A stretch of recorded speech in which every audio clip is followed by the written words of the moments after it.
একটা সবুজ বনে দুইটা টিয়া পাখি থাকতো, টুনু আর মনু। দুজনেই ছিল একে অপরের সেরা বন্ধু।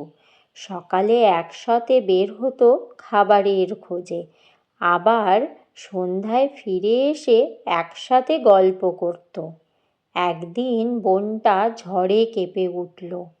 বৃষ্টি আর বাতাসে গাছের ডাল ভেঙে গেল।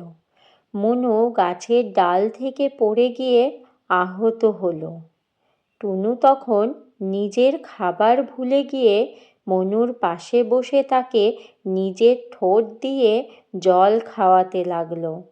পরের দিন বন আবার শান্ত হলো, কিন্তু মনুর ডানা তখনও ব্যথা।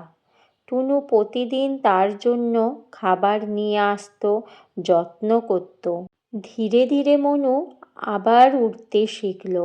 একদিন মনু বলল, বন্ধু, তুই না থাকলে আমি বাঁচতাম না। মনু প্রতিদিন একসাথে উড়ে বেড়াতো আকাশে। তাদের বন্ধুত্ব আজও বন জুড়ে এক সুন্দর উদাহরণ।